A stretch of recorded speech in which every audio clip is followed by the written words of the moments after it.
it turns out I knew about the existence of the Aspen Center for Physics, or I wouldn't have known a name. It was the physics division of the Aspen Institute for Humanistic Studies, but just physics in Aspen, because I was Pete Carruthers' student at Cornell, and I think Pete came the very first summer of operation in 1962. So I knew that Pete had been out here, but I hadn't really had any particular dream of coming.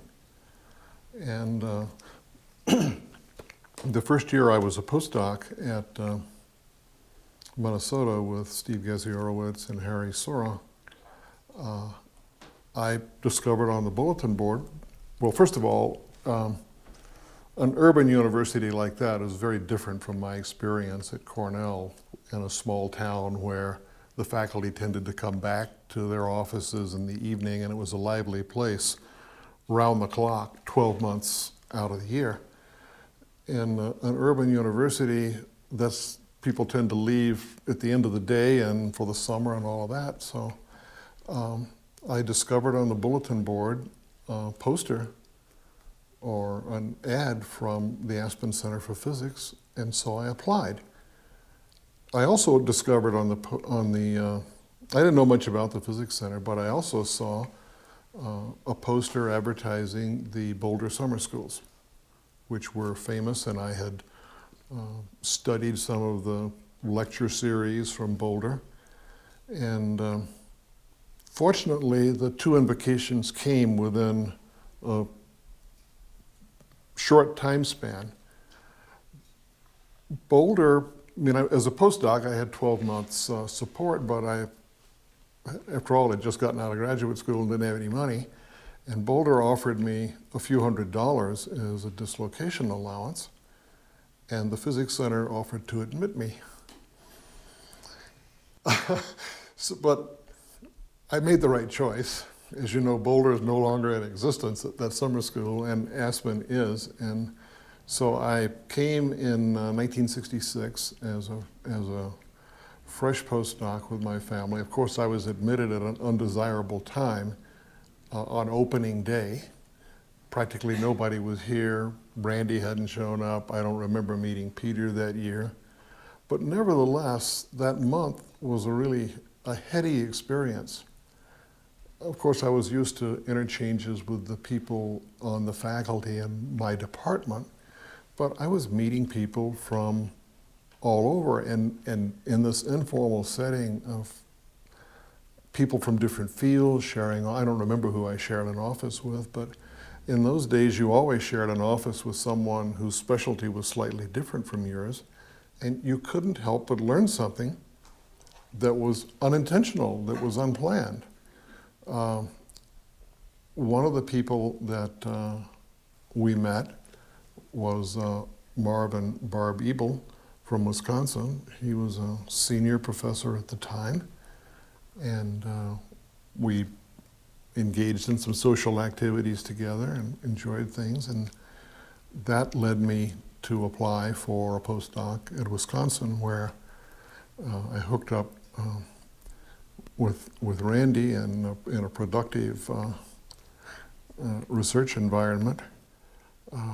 The 1 year between 1966 and probably 90 or 92 that we did not come to Aspen was 1967. My excuse was I had to move this family from one place to another, and the family never forgave me, I think, for not coming to Aspen in 1967.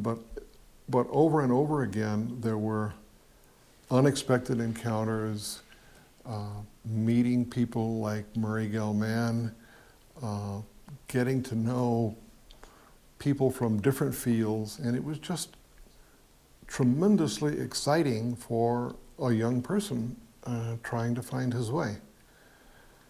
And my family loved the place, and so when the opportunity came to be on the board and to be an officer, I was, of course, eager to contribute, do whatever I could.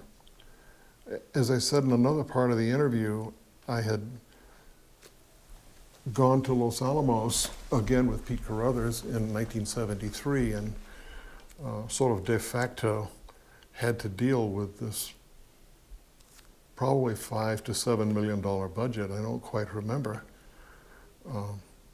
Of course, there was a huge accounting department, and they just presented me with results, but nevertheless, there were a dozen different groups and 150 people. So it was a kind of a baptism of fire in figuring out something about how budgets work. And I presume that Pete was yakking about that as he usually did, and that somebody said, oh, well, he would make a great assistant treasurer, not knowing that I had absolutely no knowledge of what a treasurer should do. Heinz Pagels was the treasurer then, and when I took office as assistant treasurer, he basically said, the books are your responsibility. As I recall, Randy gave me a little bit of instruction and Heinz a little bit of instruction, and there I was that first summer staring at a literal spreadsheet, not the sort of electronic thing we see now, but this giant sheet of paper, more or less incomprehensible, and the duty of trying to figure out what expenses went in what place. And I did whatever I did, but I was fairly desperate. So when I got back to Los Alamos, I called up some contacts in the accounting department, and I took to lunch a very nice woman who was the deputy named Peggy Piggott, and I started explaining my problems and what I was doing, and so she recommended a book on nonprofit accounting, which the Physics Center bought and which I dutifully read. But in the course of the conversation, as I was asking her these probably incomprehensible questions, she looked across the table at me and she said, what do your auditors say? And my heart sank. And I said, because I had been through the files, we've never been audited. She said, how old are you? I said, we were founded in 1962. She was absolutely horror-stricken, and I was terrified. So I made it my business to try to figure out what was likely to happen, because I had a vision of auditors showing up my second year as assistant treasurer. It turned out that the Physics Center had a single entry accounting system, not a double entry accounting system. I didn't recognize that, of course, before this helpful book.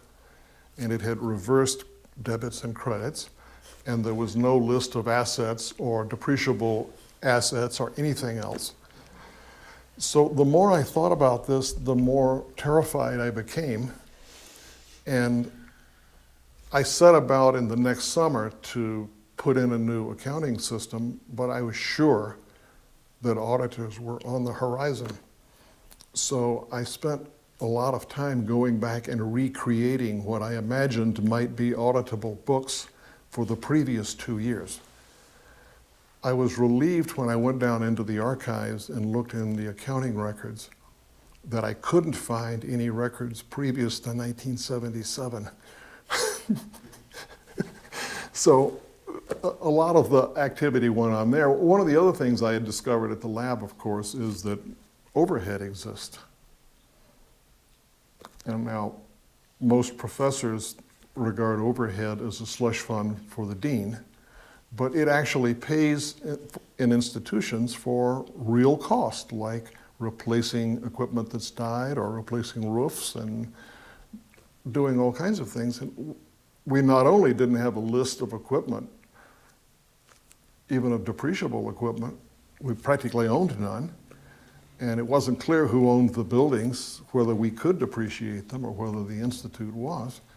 But in something like 78 or 79, I just went ahead and started. Paul Fishbane mentioned this. We've got to have an overhead system. And so we called up this very nice man in the cost analysis division of the National Science Foundation named Stanley Gunsher. So we called up the NSF and talked to him and determined that he certainly needed to make a site visit. So in due time, this very nice more or less jolly, rumpled fat man appeared, who loved the experience of visiting Aspen. We had correspondence with him for at least 10 years after that. We took him out and bought him a steak, which made him enormously happy. And he said, you can have an overhead system, and here's how you do it. And we went through some numbers, and he suggested that the cost of having people here, the overhead cost, was around $95 per person per week. So in the next NSF proposal, we put that in. And of course, we had already wired it with the cost analysis division, and so it went through. We didn't quite get the money, but we had, in 1979, I think the overhead portion of our budget was already $86,000. And by the time I was president, it was more like 140 something. So it became a very substantial source of the kinds of resources the Physics Center needed to become a real institution. Of course, I mean, it was natural that we didn't have it because the first year I came, there was no budget to speak of. There was no dislocation allowance. The place had no money at all. It made no sense to charge overhead on a contract you didn't have. But it's just a measure of the growth and change of the place that we began to need to behave like real nonprofit institutions that are substantial parts of the world. In the course of going back through those old records, desperately trying to understand anything at all about the finances, I discovered this wonderful thing. I don't know if anybody's ever talked about it. The Physics Center was incorporated as a Colorado nonprofit 501c3, and I think everybody associated with it assumed nonprofit, there's no tax issue. Now, all nonprofit institutions are required to file an annual, it's basically an income tax return, but we had not filed one for ever until the IRS appeared sometime in the late 60s, early 70s, and letters were written and apologies were made and back versions of 990s were written, and it all came out. But when I saw that, I realized that auditors could also appear. So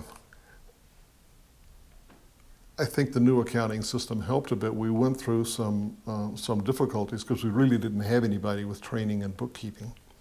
Joyce Fishbane, Paul's first wife, did have that kind of training.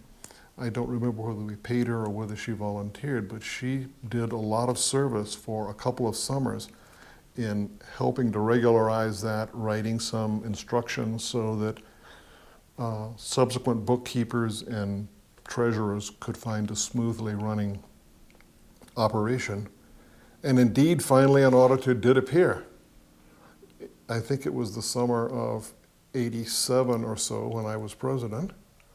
Remarkable. NSF hired an accounting firm and sent them out to audit us. And we went out to the airport to meet them. It was Steve Taylor, who is, I think, still associated with the center as an accountant. There was no problem finding them because two guys in three-piece suits carrying briefcases got off the plane in Aspen. Everybody else is in shorts. So we brought them out here and immediately gave them T-shirts from the Physics Center, and the next day they appeared in a friendly mood, wearing their Physics Center T-shirts and doing their audit work outside on the lawn on one of the picnic tables, and we got a reasonably favorable audit and everything was all right. So it wasn't quite an empty fear. I remained on the board in one way or another, honorary something or other for a while, and immediately as Peter was stepping down as president, ending his sentence, I became president in 1985. So I was president from '85 to '88. Peter, as he was leaving office, was kind enough to point out something that the rest of us would probably have missed, namely that 1986 would be the 25th year of operation of the Physics Center, and that it really should be recognized and celebrated in some way. And I don't actually remember, he suggested a number of things. I don't have a written record of whether he suggested the public lectures or not. But in any event, as we approached that summer, beginning in the winter, I decided we would do a series of public lectures as a gift to the Aspen community to celebrate our existence here for so long. So I don't remember either how I got the list of speakers, but some were fairly obvious. I wrote letters and got on the phone, and unfortunately Hans Bethe could not come. He had conflicts, but Robert O. Anderson immediately agreed to come and give a talk. It's wonderful to see R.O. walk into the Pepke Auditorium wearing that gray, sweat-stained cowboy hat and take it off his hat and sail it over into one corner of the stage as he gets up there. Let's see, Murph Goldberger gave a talk, I think Mal Ruderman, Murray Gell-Mann, Phil Anderson, Bob Wilson, who's been earlier mentioned. Bob talked about art and science, of course. So it was really a stellar group of people, and it was such a success that we did it the next year. And then, of course, when Heinz Pagels was tragically killed, the trustees instantly said we should name something for him. And so the lecture series is now I hope, a permanent institution. We did it really just to celebrate ourselves and to be nice to the community. But in retrospect, it became very clear. Many of the neighbors out here knew about the Physics Center, and they approved that we had a small parking lot, but most guys rode bikes, and we didn't intrude on the environment, and we didn't make any noise. And a lot of people like the Caudells and others had gotten to know physicists, but most people in the town really didn't know the Physics Center. And when you get into a political discussion, such as what's going to happen to the Physics Center and its campus, it's really useful to have a bunch of fans in the community.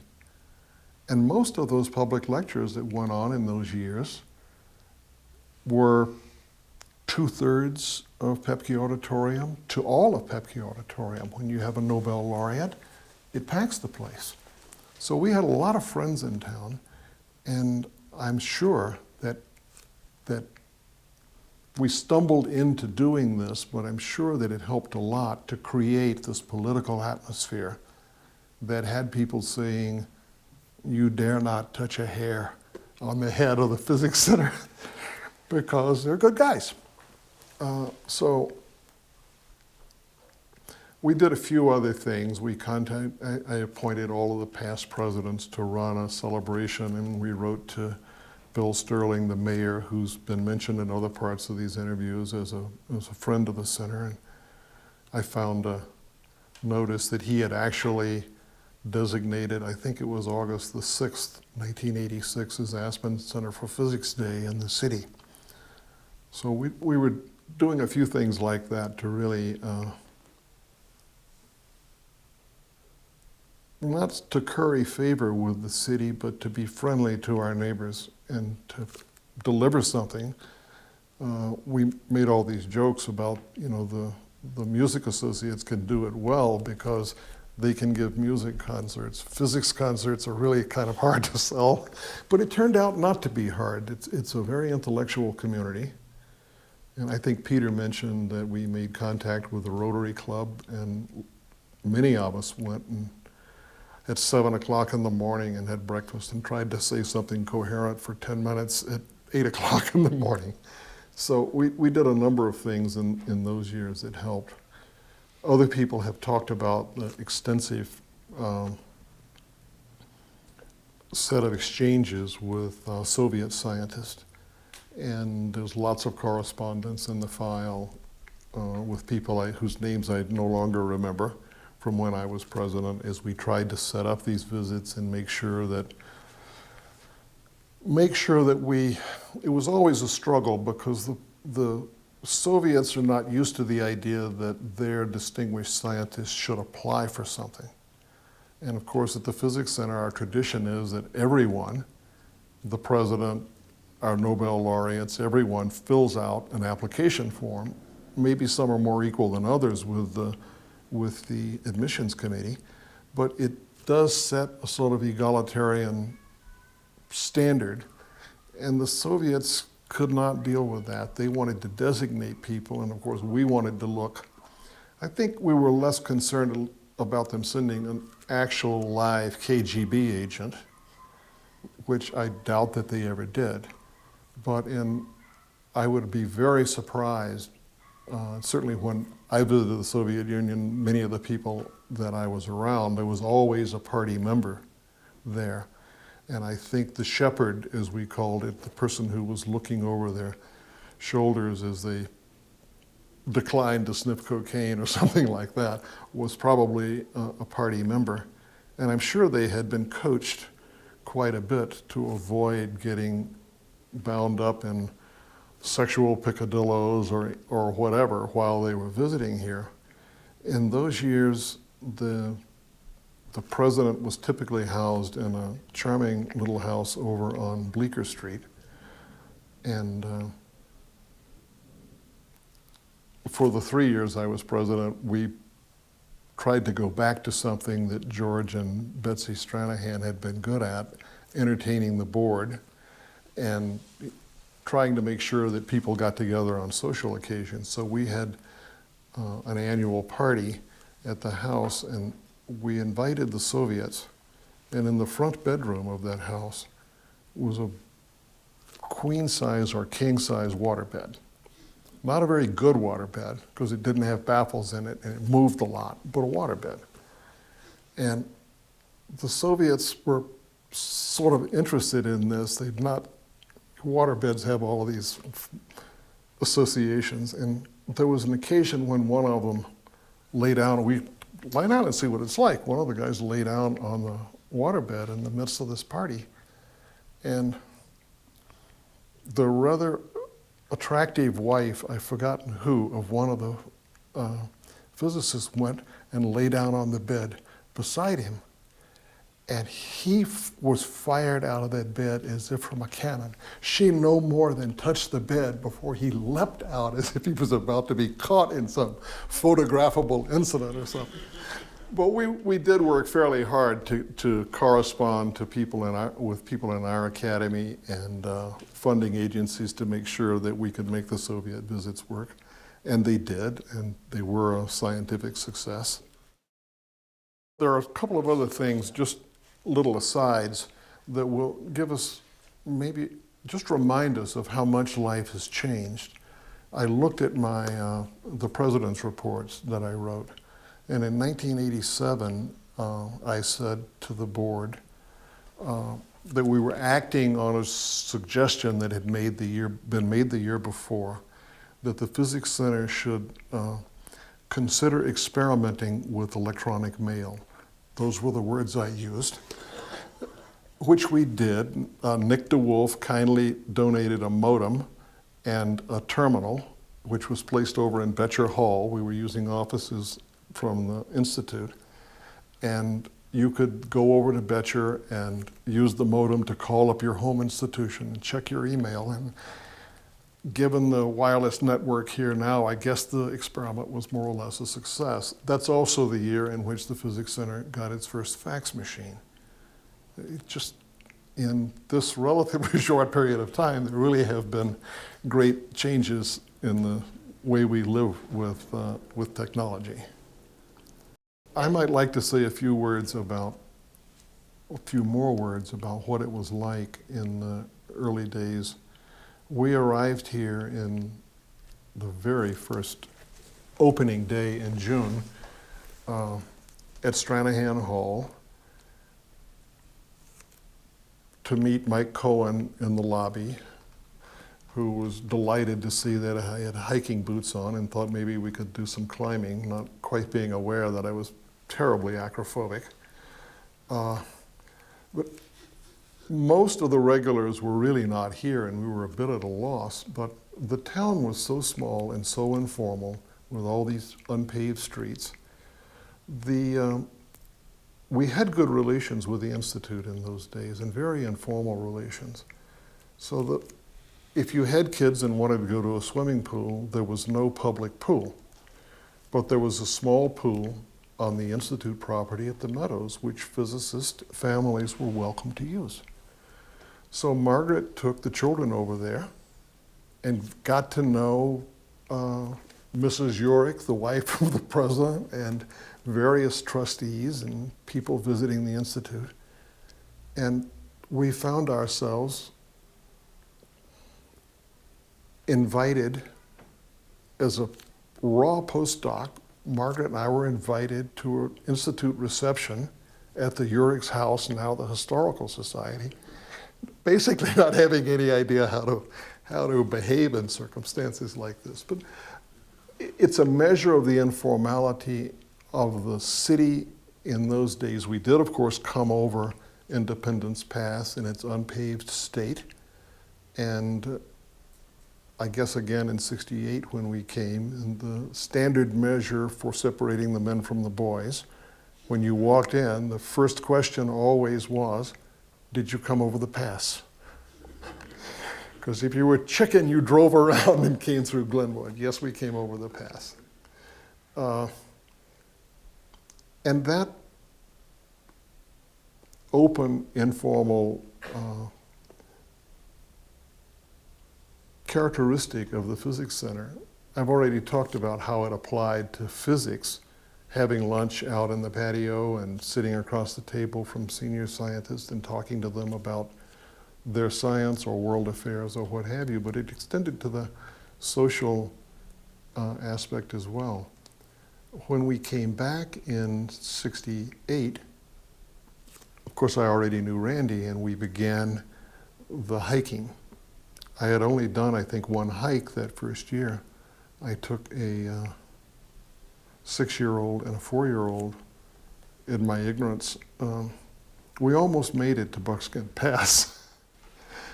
But after that, the standard for many years, as I recall, for family, we all had young kids. And typically Randy and Peter would organize a family hike on one day of the weekend and a climb on the other days. So we might be meeting in the parking lot at 5 o'clock in the morning because we were going to climb Grizzly or Castle or some other 14er or near 14er. And then the next day would be a horde of children and dogs on a family hike. And it was absolutely incomparable way to raise kids. I heard David Pines talk about it, but our children literally grew up here. That was in the mode of moving from one job to another a bit. But Aspen was always here. And as the kids got older, it's a safe town. The bus system was here. The kids did everything from peddling the Aspen Times at 25 cents a pop and trying to get big tips, to later working in restaurants, dishwashing and all of that. And we never worried. They could get on the bus late in the evening and come home, and they were always safe, which they weren't always in other towns. So it was a marvelous experience for children to grow up outdoors and to do all these things with their parents. So we love the place. Grandchildren? Grandchildren are beginning to come, yes.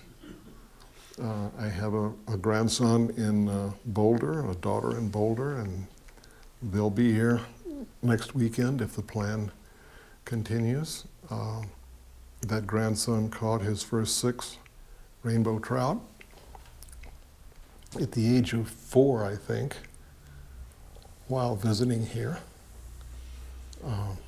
Not something, Pete Carruthers is the one who really taught me how to fish in mountain streams, but you don't take a 4-year-old there. I took him up to a reservoir where I thought he could catch fish, and Pete might not have approved of that, but the grandson certainly did approve of it.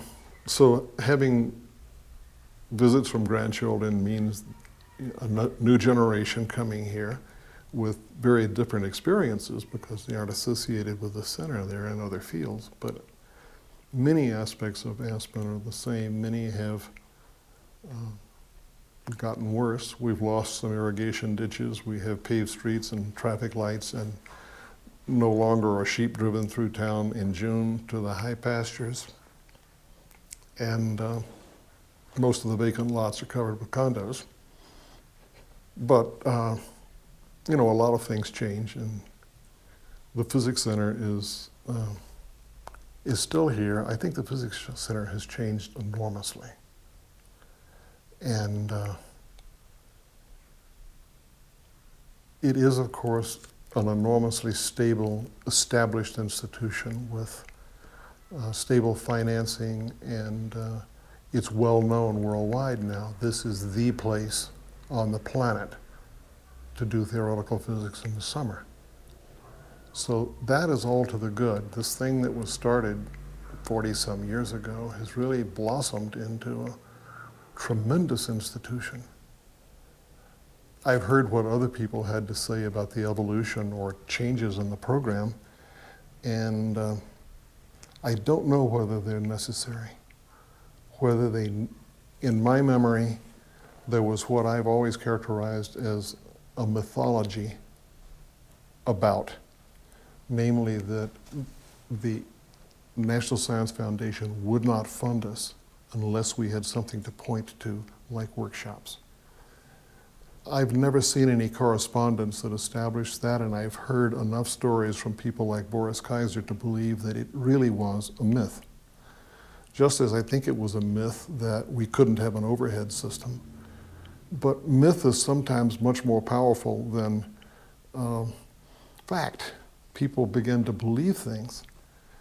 To my mind, that old spirit, when you came in and shared an office with a randomly chosen person, probably from another field, who was spending all of his or her time working on physics and occasionally breaking away for a conversation with someone, and even more occasionally breaking away for a talk. Generally, more at the level of a general interest talk that most of the people could understand. To have lost that is to have lost a great deal. Collaborations are a tremendously powerful way of doing science. A Julian Schwinger might not need it, a Dick Feynman might not need it, but most of us really profit from this business of interchanging ideas informally. And the power of the Physics Center in the 60s and 70s was that it was more a place for informal collaboration and less a place for formal presentations of already arrived at results. That changed even more dramatically in the 80s. And as president, I would have loved to find a way to slow it.